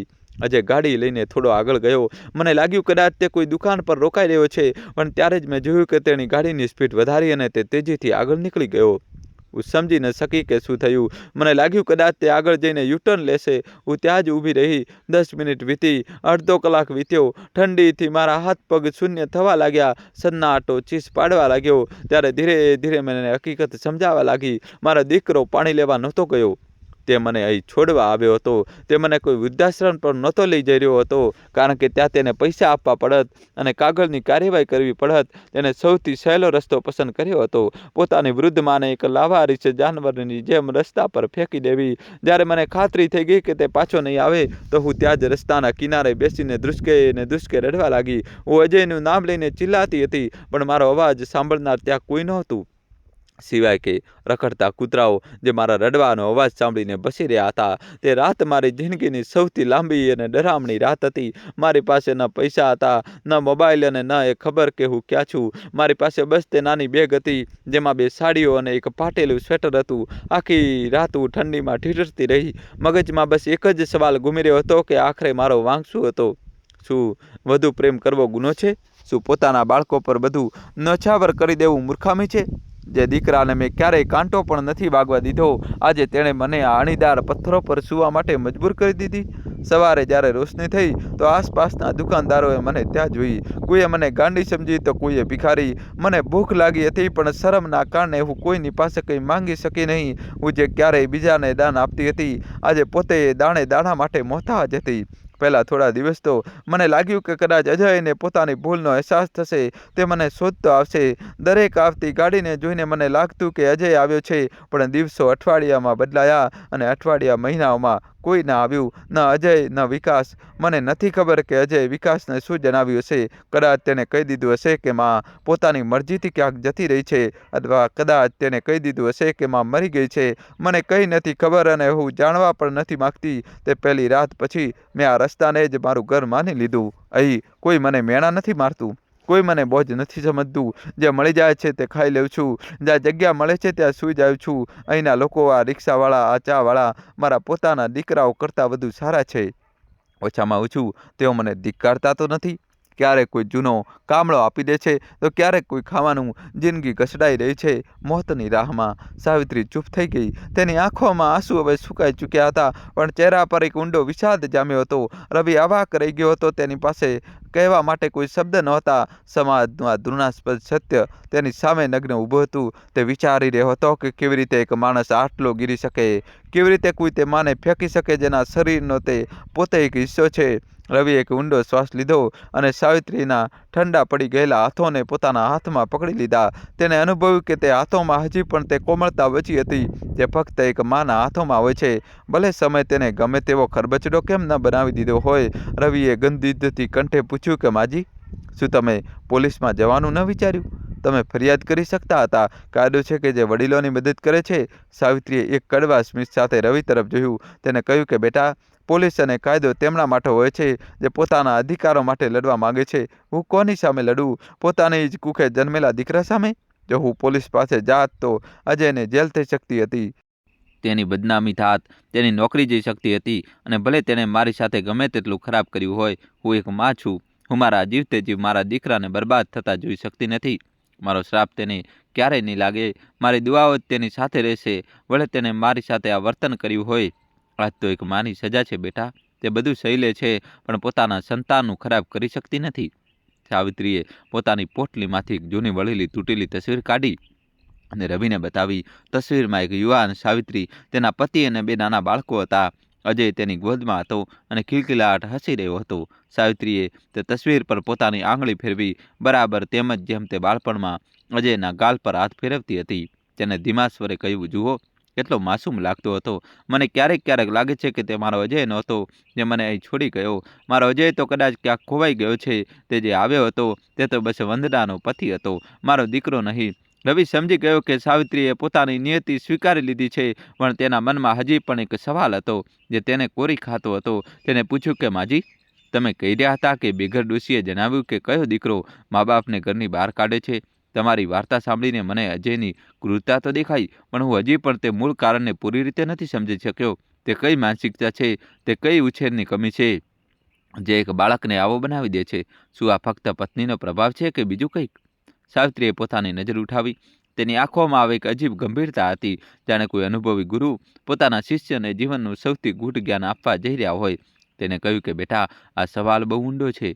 અજય મને કેમ કાઢી? આ ફક્ત તેની પત્ની કે મારી ગરીબીનો મામલો નથી. તેની પાછળ એક બહુ મોટું કડવું સત્ય છે જે દરેક મા બાપે સમય રહેતા સમજી લેવું જોઈએ. દોસ્તો, જલ્દીથી વિડીયો લાઇક કરી ચેનલ સબસ્ક્રાઇબ કરી દો અને છેલ્લા સુધી જોજો. નહીંતર દરેક ઘરમાં એક સાવિત્રી પેદા થશે અને દરેક રસ્તા પર એક મા રડતી મળશે. હું તને જણાવું છું કે તે કયો દીકરો હોય છે જે આવું કરે છે અને આપણે મા બાપ ક્યાં ભૂલ કરી જઈએ છીએ. આ કોઈ એક દિવસની ઘટના નથી હોતી. આ તો વર્ષોની એક પ્રક્રિયા છે જેને આપણે પ્રેમ સમજીને નજરઅંદાજ કરતા રહીએ છીએ. સાવિત્રીએ પોતાની નજર તાપણાની જ્વાળા ઉપર ટકાવી દીધી, જાણે તે જ્વાળાઓમાં પોતાના ભૂતકાળની ભૂલોને બળતી જોઈ રહી હોય. તેને બહુ જ સંતુલિત અને ગંભીર સ્વરમાં કહેવાનું શરૂ કર્યું. તેને કહ્યું કે રવિ, સમાજ અવારનવાર વહુઓને દોષ દે છે. લોકો કહે છે કે વહુએ આવીને દીકરાને બદલી દીધો, વહુએ કાન ભરી દીધા. પણ હું કહું છું કે આ અર્ધ સત્ય છે. કોઈ પણ બહારની વ્યક્તિ આવીને તમારા ઘરનો પાયો ત્યાં સુધી નથી હલાવી શકતા જ્યાં સુધી તમારી પોતાની દિવાલોમાં તિરાડ ન હોય. દીકરો તે ઘરની બહાર કાઢે છે જેને આપણે દીકરો ઓછો અને રાજકુમાર વધુ સમજ્યો હોય છે. સૌથી પહેલું અને મોટું કારણ છે સંઘર્ષની કમી. આપણે માતા પિતા ઘણીવાર એક રટ લગાવી રાખીએ છીએ કે અમે જે દુઃખ જોયા તે અમારા બાળકો નહીં જોઈએ. અમે સાયકલ પર જિંદગી વિતાવી પણ અમારો દીકરો કારમાં ફરશે. આ જ વિચારધારાએ અમારા બાળકોને અપંગ બનાવી દીધા છે. મેં અને મારા પતિએ પણ આ જ ભૂલ કરી. અમે અજયને ક્યારેય તડકામાં નીકળવા જ ન દીધો. તેને ક્યારેય એ અહેસાસ જ ન થવા દીધો કે પૈસા કમાવામાં કેટલો પરસેવો વહે છે, ઘર ચલાવવામાં કેટલી મુશ્કેલીઓ આવે છે. જ્યારે તેને દરેક વસ્તુ માંગતા પહેલાં જ મળી ગઈ તો તેની પ્રાપ્તિની તો સુખ મળ્યું પણ કદર કરતા ન આવ્યું. જેની ભૂખની ખબર ન હોય તે રોટલીઓનું અપમાન જ કરે છે. અજયની સાથે પણ આ જ થયું. તેને બધું વારસામાં મળ્યું, તેથી તેને લાગ્યું કે આ બધું તેનો જન્મસિદ્ધ અધિકાર છે. તે દીકરો મા બાપને ઘરની બહાર કાઢે છે જેને લાગે છે કે મા બાપ આપવા માટે જ બન્યા છે અને જ્યારે તેમની પાસે આપવા માટે કંઈ નથી બચતું તો તે નકામા થઈ જાય છે. સાવિત્રીએ એક સૂકું લાકડું તાપણામાં નાખ્યું અને આગળ બોલી, બીજી સૌથી મોટી ભૂલ જે આપણે કરીએ છીએ તે છે બાળકોને પોતાની તકલીફો છુપાવવી. આપણે વિચારીએ છીએ કે બાળકોને કેમ પરેશાન કરવા. જ્યારે ઘરમાં પૈસાની તંગી હોતી હતી તો હું અને મારા પતિ રૂખી રોટલી ખાઈ લેતા હતા પણ બાળકોને થાળીમાં ઘી ચોપડી દેતા હતા. આપણે અંદરો અંદર તો ચિંતાઓ પર વાત કરતા હતા પણ જેવા બાળકો રૂમમાં આવે આપણે હસી દેતા. પરિણામ એ આવ્યું કે અમારા બાળકોએ અમને ક્યારેય માણસ સમજ્યા જ નહીં. તેમને લાગ્યું કે મા બાપ તો સુપરમેન છે કે રોબોટ છે, જેમને ન દર્દ થાય ન દુઃખ થાય છે, ન પૈસાની અછત હોય છે. આજે મને ક્યારેય રડતી જોઈ નહોતી, તેથી જ્યારે મને તકલીફ થઈ તો તેને તે નાટક લાગ્યું. જો અમે તેમને અમારા સંઘર્ષમાં સામેલ કર્યા હોત, તેમને જણાવ્યું હોત કે બેટા આજે પૈસા નથી, આજે તારે પણ સમજૂતી કરવી પડશે, તો કદાચ તેમનામાં સંવેદના જાગતી. તે દીકરો મા બાપને કાઢે છે જેને પોતાના મા બાપને ફક્ત એક સુવિધાની જેમ જોયા છે, એક જીવતા માણસની જેમ નહીં. રવિ બહુ ધ્યાનથી સાંભળી રહ્યો હતો. સાવિત્રીની વાતો તેના દિલ પર અથોડાની જેમ વાગી રહી હતી. દોસ્તો, હજુ કહાની બાકી છે. અમારી સાથે જોડાયેલા રહેજો. વિડીયો લાઇક કરીને જલ્દીથી ચેનલ સબસ્ક્રાઈબ કરી દો. હવે કહાનીમાં મિત્રો જબરજસ્ત ટ્વિસ્ટ આવશે. છેલ્લા સુધી અમારી સાથે. તે આજના યુગની તે સત્યતા બયાન કરી રહી હતી જેને દરેક ઘરમાં નજરઅંદાજ કરવામાં આવી રહી હતી. સાવિત્રી આગળ કહ્યું કે ત્રીજી વાત છે સંસ્કારો પર શિક્ષણને હાવી થવા દેવું. આપણે બધાને ડૉક્ટર, એન્જિનિયર, અફસર બનાવવાની હોડમાં લાગ્યા છીએ. જ્યારે અજયના 90 નંબર આવતા હતા તો આપણે આખા મહોલ્લામાં મીઠાઈ વેચતા હતા, પણ આપણે ક્યારેય એ ન જોયું કે વડીલો સાથે વાત કેવી રીતે કરે છે. આપણે તેમની બદતમીજીને, તેનું બાળપણ કે આજકાલનો ટ્રેન્ડ કહીને ટાળી દીધી. આપણે તેની અંગ્રેજી સાંભળીને ગદગદ થઈ જતા હતા, પણ આપણે તેને સંવેદનાની ભાષા ન શીખવી.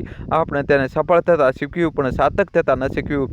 તે દીકરો મા બાપને ઘરની બહાર કાઢે છે જેની પાસે ડિગ્રી તો હોય છે પણ ચરિત્ર નથી હોતું, જેના માટે સફળતાનો માપદંડ ફક્ત પૈસા અને સ્ટેટસ હોય છે, સંબંધો નહીં. અજયને લાગતું કારણ કે તે એક મોટી કંપનીમાં છે અને સારું કમાય છે તો તે મારાથી શ્રેષ્ઠ છે. તેને લાગવા માંડ્યું કે હું એક અભણ, જૂના વિચારોની સ્ત્રી છું જે તેની મોડર્ન લાઈફસ્ટાઈલમાં ફિટ નથી બેસતી. સાવિત્રીનો અવાજ થોડો ભારે થઈ ગયો. તેને કહ્યું, અને સૌથી મહત્વની વાત રવિ, જે દરેક વૃદ્ધ મા બાપે સમજવું જોઈએ, સમય પહેલાં પોતાનું બધું બાળકોના નામે કરી દેવું. આ સાંભળવામાં કડવું લાગી શકે છે. લોકો કહેશે કે પોતાના પર ભરોસો નહીં કરીએ તો કોના પર કરીશું, પણ કલિયુગમાં ભરોસો જ સૌથી મોટી મૂર્ખામી છે. ચાણક્યએ પણ કહ્યું હતું કે જ્યાં સુધી જીવ છે ત્યાં સુધી પોતાનું ધન અને પોતાનો અધિકાર પોતાની પાસે રાખવો જોઈએ. મેં અજયના પ્રેમમાં આંધળી થઈને તેને વફાદાર બનાવવા માટે મારું ઘર, મારા પૈસા બધું તેને આપી દીધું. મને લાગ્યું કે આનાથી તે મારું વધુ સન્માન કરશે, પણ થયું સાવ ઉલટું. જ્યાં સુધી મારી પાસે ચાવી આવી, હું ઘરની માલકી નથી અને તે સેવા કરતો હતો. જેવી ચાવી તેના હાથમાં ગઈ, હું લાચાર બની ગઈ. સત્તા અને સંપત્તિનો નશો બહુ ખરાબ હોય છે બેટા, તે સારા સંબંધોને ગળી જાય છે. તે દીકરો મા બાપને કાઢે છે જેને ખાતરી થઈ જાય છે કે હવે મા બાપનો કોઈ ઉપયોગ નથી બચ્યો. તેઓ પૂરી રીતે મારા પર નિર્ભર છે. નિર્ભરતા તિરસ્કારને જન્મ આપે છે. રવિએ વચ્ચે ટોકતા પૂછ્યું, પણ માજી, શું પ્રેમ અને ઉછેરનું કોઈ મૂલ્ય નથી હોતું? શું લોહીનો સંબંધ આટલો નબળો હોય છે? સાવિત્રીએ એક ઊંડો શ્વાસ લીધો. બેટા, લોહીનો સંબંધ ત્યાં સુધી જ ઊંડો હોય છે જ્યાં સુધી તેમાં સ્વાર્થની ભેળસેળ ન હોય. આજનો દોર વ્યવહારિકતાનો છે બાળકો, સંબંધોને પણ નફા નુકસાનના ત્રાજવે તોલે છે. અજયે પણ એ જ કર્યું. તેને જોયું કે હવે એક બોજ છું, સંપત્તિ નહીં. મારી સારવારનો ખર્ચ, મારી દેખભાળનો સમય, મારી વજહથી ઘરમાં થતી કકળાટ, આ બધું તેને નુકસાન લાગી રહ્યું હતું. અને એ નુકસાનથી બચવા માટે તેણે મને પોતાની જિંદગીમાંથી હટાવી દીધી. જેમ મોબાઈલમાંથી કોઈ જૂની ફાઇલ ડિલીટ કરવામાં આવે છે, એ દીકરો મા બાપને કાઢે છે જે પોતાના સુખ ચેનને જ પોતાનો ધર્મ માને છે, જેને લાગે છે કે તેની પત્ની અને બાળકોની ખુશીના આડે જો ખુદ ભગવાન પણ આવી જાય તો તેમને પણ હટાવી દેવા જોઈએ. સાવિત્રીએ પોતાની વાત પૂરી કરતાં કહ્યું કે આમાં મારી પણ ભૂલ હતી. મેં મમતાનો મોહ બનાવી લીધો. ધૃતરાષ્ટ્રની જેમ હું પણ મારા દીકરાની ભૂલો પર પડદો નાખતી રહી. જ્યારે તેને પહેલીવાર મારું અપમાન કર્યું હતું, જો મેં ત્યારે જ તેને રોક્યો હોત, જો મેં ત્યારે જ તેને ધમકાવ્યો હોત તો કદાચ આજે આ નોબત ના આવતી. પરંતુ હું દીકરો ખોટું માની જશે એ ડરથી ચૂપ રહીને મારી એ જ ચૂપકીદી આજે મારી બરબાદીનું કારણ બની ગઈ. દોસ્તો, કહાની છેલ્લા સુધી જોજો અને વિડીયો લાઇક કરીને જલ્દીથી તમારા ભાઈ માટે ચેનલ સબસ્ક્રાઈબ કરી દો. જે દીકરો બાળપણમાં પોતાની માની શિખામણ કે ટપકો નથી સાંભળતો, તે મોટો થઈને માની ચીસો પણ વણ સાંભળી કરી દે છે. રવિ સતબત રહી ગયો. સાવિત્રીનું વિશ્લેષણ એટલું સચોટ અને તીખું હતું કે તેની પાસે કોઈ જવાબ નહોતો. આ માત્ર વાર્તા નહોતી, આ સમાજનું એક એવું પ્રતિબિંબ હતું. રવિના મનમાં હવે અજય પ્રત્યે ગુસ્સાની જગ્યાએ એક અજીબ પ્રકારની ધૃણા અને દયા મિશ્રિત ભાવ આવી ગયો હતો. દયા એ માણસ પર જેને થોડો સુખ માટે પોતાનો આત્મા વેચી દીધો હતો. ત્યારે જ રાતના સન્નાટાને ચીરતી એક પોલીસના જીપના સાયરનનો અવાજ સંભળાયો. જીપ કદાચ રૂટીન પેટ્રોલિંગ પર હતી. રવિ થોડો ગભરાયો, પરંતુ સાવિત્રી શાંત બેસી રહી. જીપ તેમની પાસે આવીને ધીમી થઈ. એક હવાલદારે બારીમાંથી ડોક્યું કરીને કડક અવાજમાં પૂછ્યું, એ કોણ છો તમે લોકો? આટલી મોડી રાત્રે અહીં શું કરી રહ્યા છો? રવિએ ઊભા થઈને ખૂબ જ વિનમ્રતાથી જવાબ આપ્યો, સાહેબ, હું અહીં પાસે જ રહું છું. આ માતાજી અહીં બેઠા હતા. ઠંડી લાગતી હતી તો હું તેમને ચા પીવડાવવા આવી ગયો હતો. હવાલદારે સાવિત્રી તરફ ટોર્ચનો પ્રકાશ ફેંક્યો. તેની ફાટેલી સાડી અને વિખરાયેલા વાળ જોઈ તેમને સમજાઈ ગયું કે મામલો શું છે. તેને નરમ પડતા કહ્યું, બેટા, જમાનો ખરાબ છે અને માતાજી તમે રેન બસેરા આશ્રય સ્થાનમાં કેમ નથી ચાલ્યા જતા? એ રોડ પર ખતરો છે. સાવિત્રીએ હાથ જોડીને કહ્યું, સાહેબ, જેના ઘરના દરવાજા બંધ થઈ જાય તેના માટે ખતરો અને સુરક્ષા બધું એક સમાન છે. મારા માટે હવે આ રસ્તો જ આશ્રય સ્થાન છે. હવાલદાર કદાચ એક ભાવુક માણસ હતો અથવા તેને સાવિત્રીના ચહેરા પર લખાયેલી પીડા વાંચતા આવડતી હતી. તેને કંઈ કહ્યું નહીં, બસ રવિને ઇશારો કર્યો કે વધારે મોડું ન કરતો અને જીપ આગળ વધારી દીધી. જીપના ગયા પછી રવિએ સાવિત્રીને કહ્યું, માજી, પોલીસવાળા સાહેબ સાચું કહેતા હતા. તમે અહીં ક્યાં સુધી રહેશો? આ જગ્યા સુરક્ષિત નથી. તમે ચાલો મારી સાથે. મારું ઘર બહુ મોટું નથી. હું એકલો રહું છું, પરંતુ તમને ત્યાં કોઈ તકલીફ નહીં પડે. તમે મારી માતા સમાન છો. સાવિત્રીએ રવિની આંખોમાં જોયું. ત્યાં તેને દયા નહીં પણ સાચું સન્માન અને પોતાનાપણું દેખાયું. એક અજાણ્યો છોકરો જેનો તેની સાથે કોઈ લોહીનો સંબંધ નહોતો, તે તેને પોતાના ઘરે લઈ જવાની જીદ કરી રહ્યો હતો અને એક તેનો પોતાનો દીકરો હતો જેને તેને ઘરેથી ધક્કા મારીને કાઢી મૂકી હતી. સંબંધોની આ કેવી વિડંબના હતી! સાવિત્રીની આંખોમાં ફરીથી આંસુ આવી ગયા, પરંતુ આ વખતે આ ખુશી અને કૃતજ્ઞતાના આંસુ હતા. તેને રવિના માથા પર હાથ ફેરવતા કહ્યું, બેટા, તું બહુ સારો છે. ભગવાન તને હંમેશા ખુશ રાખે, પરંતુ હું તારી સાથે નહીં આવી શકું. રવિએ હેરાન થઈને પૂછ્યું, કેમ માજી? શું તમને મારા પર ભરોસો નથી? સાવિત્રીએ સ્મિત સાથે કહ્યું, ભરોસો તો મને હવે મારા પોતાના પડછાયા પર પણ નથી બેટા, પરંતુ વાત ભરોસાની નથી, વાત આત્મસન્માનની છે. મેં મારા દીકરાના ઘરમાં મારી જગ્યા ગુમાવી દીધી. હવે કોઈ બીજાના ઘરમાં બોજ બનીને રહેવા નથી માગતી. અને વળી મારી વાર્તા હજુ પૂરી નથી થઈ. મારે એક કામ હજુ કરવાનું છે. મારે જગ્યાએ જવું છે જ્યાં મને મારો દીકરો છોડીને ગયો હતો. કદાચ ત્યાં મને મારા સવાલોનો છેલ્લો જવાબ મળી જાય. રવિ સમજી ન શક્યો કે સાવિત્રી શું કહેવા માંગે છે. તેને પૂછ્યું, કયો જવાબ માજી? અને તમે હવે ક્યાં જશો? સાવિત્રીએ રહસ્યમય રીતે કહ્યું, રવિ, જીવનનું ચક્ર બહુ અજીબ હોય છે. જ્યાંથી શરૂ થાય છે અવારનવાર ત્યાં જ ખતમ થાય છે. મને લાગે છે કે મારી નિયતિ મને કંઈક સંકેત આપી રહી છે. મને અનુભવ થઈ રહ્યો છે કે કંઈક થવાનું છે. કદાચ મારો ભૂતકાળ મારી સાથે ફરી ટકરાવાનો છે. રવિ કંઈક વધુ પૂછે તે પહેલાં જ એક તેજ રફતાર કાર ત્યાંથી પસાર થઈ અને થોડે દૂર જઈને અચાનક રોકાઈ ગઈ. કારની બ્રેક લાગવાનો અવાજ એટલો જોરદાર હતો કે સન્નાટો ગુંજી ઉઠ્યો. રવિ અને સાવિત્રીએ તે તરફ જોયું. તે એક મોંઘી એસયુવી હતી. કારનો દરવાજો ખુલ્યો અને તેમાંથી એક માણસ લથડિયા ખાતો બહાર નીકળ્યો. અંધારું હોવાને કારણે ચહેરો સાફ દેખાતો નહોતો, પરંતુ સાવિત્રીના ધબકારા અચાનક વધી ગયા. એક માતાની છઠ્ઠી ઇન્દ્રિય તેને કંઈક ઇશારો કરી રહી હતી. દોસ્તો, છેલ્લા સુધી જોજો કહાની અને વિડીયો લાઇક કરી ચેનલ સબસ્ક્રાઇબ કરી દો. તે માણસની સાલ તેનું કદ કાઢી સાવિત્રીએ રવિનો હાથ જોરથી પકડી લીધો. શું થયું માજી? રવિએ ગભરાઈને પૂછ્યું. સાવિત્રીએ ધ્રુજતા અવાજે કહ્યું, તે કદાચ રવિએ ધ્યાનથી જોયું. તે માણસ કદાચ નશામાં હતો અથવા ઘાયલ હતો. તે રસ્તાના કિનારે ઊભા રહીને કોઈને ફોન લગાવવાની કોશિશ કરી રહ્યો હતો અને જોરથી બૂમો પાડી રહ્યો હતો. પવનની સાથે તેનો અવાજ તેમના સુધી પહોંચ્યો. તે ગાળો આપી રહ્યો હતો અને કોઈ વંદનાનું નામ લઈ રહ્યો હતો. વંદના નામ સાંભળતા જ સાવિત્રીના શરીરમાં વીજળી જેવો સંચાર થયો. શું આ એ જ હતો? શું સમયનું પીડું આટલું જલ્દી ફરી ગયું હતું? રવિએ પણ પરિસ્થિતિ પારખી લીધી. તેને સાવિત્રીને કહ્યું, માજી, તમે અહીં જ બેસો, હું જઈને જોઉં છું કે કોણ છે. પરંતુ સાવિત્રીએ રવિનો હાથ ન છોડ્યો. તેને કહ્યું, નહીં બેટા, મને પણ લઈ ચાલ. મારે જોવું છે. મારી મમતા ઝડપી રહી છે. ભલે તેને મારી સાથે ગમે તે કર્યું હોય. રવિએ સાવિત્રીને સહારો આપીને ઉઠાવી અને તેઓ ધીરે ધીરે તે કાર તરફ વધવા લાગ્યા. જેમ જેમ તેઓ નજીક જઈ રહ્યા હતા, સાવિત્રીના હૃદયના ધબકારા વધતા જતા હતા. આ એક એવો સામનો થવાનો હતો જેની આશા ન તો સાવિત્રીને હતી અને ન તો કારવાળા વ્યક્તિને. શું આ અજય હતો? અને જો અજય હતો તો તે આ હાલતમાં અહીં કેમ હતો? અને તે વંદનાને ગાળો કેમ આપી રહ્યો હતો? શું જે દીકરાએ પોતાની પત્ની માટે માતાને છોડી હતી, આજે એ જ પત્નીએ તેને પણ છોડી દીધો હતો? અથવા આ નિયતિની કોઈ બીજી રમત હતી? રવિ અને સાવિત્રી ધીરે ધીરે તે મોંઘી કાર તરફ વધ્યા. ધુમ્મસ એટલું ગાઢ હતું કે બધું જ ઝાંખું દેખાઈ રહ્યું હતું, પરંતુ સાવિત્રીના ધબકારા કોઈ અણધારી ઘટનાનો સંકેત આપી રહ્યા હતા. જેમ જેમ તેઓ નજીક પહોંચ્યા, તે માણસનો અવાજ વધુ સ્પષ્ટ થતો ગયો. તે ફોન પર ચીસો પાડી રહ્યો હતો, વંદના, તું મારી સાથે આવું ન કરી શકે. તે ઘર મારું છે, મેં બનાવ્યું છે, તેને તું મને રસ્તા પર ન છોડી શકે. આ સાંભળતા જ સાવિત્રીના કદમ થંભી ગયા. વંદનાને રસ્તા પર છોડવો, આ બે શબ્દો તેના કાનમાં ઓગળેલા શીશાની જેમ ઉતર્યા. હવે કોઈ શંકા બાકી નહોતી. તે લથડિયા ખાતો શખ્સ બીજું કોઈ નહીં પણ દીકરો અજય જ હતો. એ જ અજય જેને થોડા મહિના પહેલાં પોતાની માતાને આ જ રીતે રસ્તા પર બિનવારસી છોડી દીધી હતી. આજે નિયતિએ તેને તે જ જગ્યાએ તે જ સ્થિતિમાં લાવીને ઊભો કરી દીધો હતો. રવિએ સાવિત્રીને સહારો આપ્યો અને તેઓ કારની બિલકુલ પાસે પહોંચી ગયા. અજય કદાચ તેમના પગરવ સાંભળ્યા. તેને પાછળ ફરીને જોયું. દારૂના નશામાં ધૂત આંસુઓથી ભીંજાયેલો તેનો ચહેરો સૂજી ગયો હતો. તેની આંખોમાં લાચારી હતી. જેવી તેની નજર સાવિત્રી પર પડી, તે પથ્થરની મૂર્તિ બની ગયો. તેને પોતાની આંખો પર વિશ્વાસ ન આવ્યો. તેને પોતાની આંખો ચોળી. તેને લાગ્યું કદાચ તે નશામાં છે, તેથી તેને પોતાની માતાનું ભૂત દેખાઈ રહ્યું છે. માં! તેના મોઢામાંથી એક તૂટેલો અવાજ નીકળ્યો. તું અહીં? તું જીવતી છે? સાવિત્રીએ કોઈ જવાબ ના આપ્યો. તે બસ તેને જોતી રહી. તેનો દીકરો જે ગઈકાલ સુધી સૂટબૂટમાં એક ઓફિસરની જેમ રહેતો હતો, આજે તેના કપડાં અસ્તવ્યસ્ત હતા.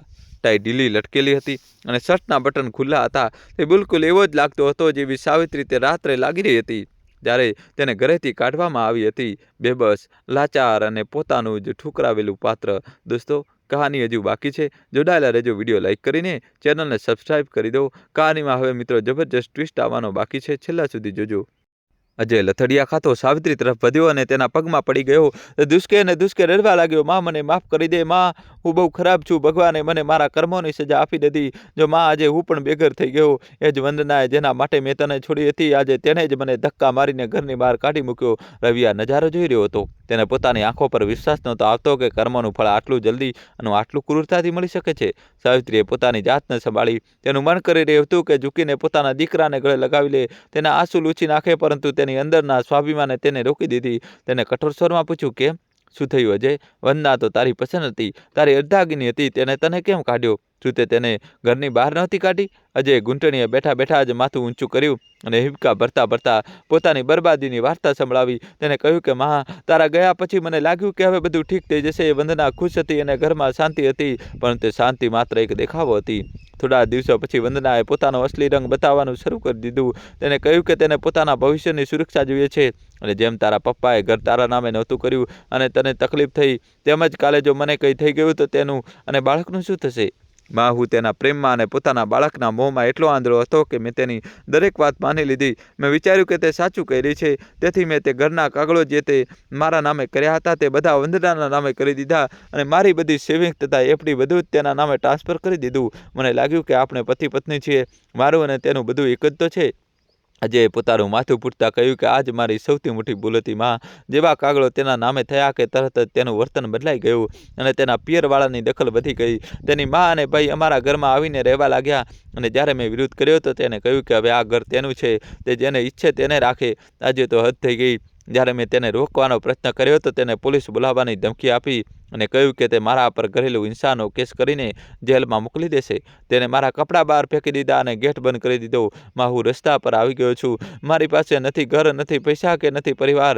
સાવિત્રી સાંભળતી રહી. તેના ચહેરા પર કોઈ ભાવ નહોતો, પરંતુ અંદર તોફાન ચાલી રહ્યું હતું. તેને ઊંડો શ્વાસ લીધો અને કહ્યું, અજય, તને આજે દુઃખ થઈ રહ્યું છે કારણ કે આ તારી સાથે થયું છે, પણ શું તે એકવાર પણ વિચાર્યું કે તે રાત્રે મને કેવું લાગ્યું હશે? ફરક એટલો જ છે બેટા કે મેં તને મારું બધું જ પોતાની મરજીથી અને પ્રેમથી આપ્યું હતું, અને તે તેને બધું જ લાલચ અને ડરના કારણે આપ્યું. મેં તને જન્મ આપ્યો હતો એટલે મારો પ્રેમ નિસ્વાર્થ હતો, જ્યારે વંદનાનો પ્રેમ શરતો પર હતો અને તું તેને ઓળખી ન શક્યો. રવિએ વચ્ચે કહ્યું, ભાઈ સાહેબ, આને જ કર્મ કહેવાય છે.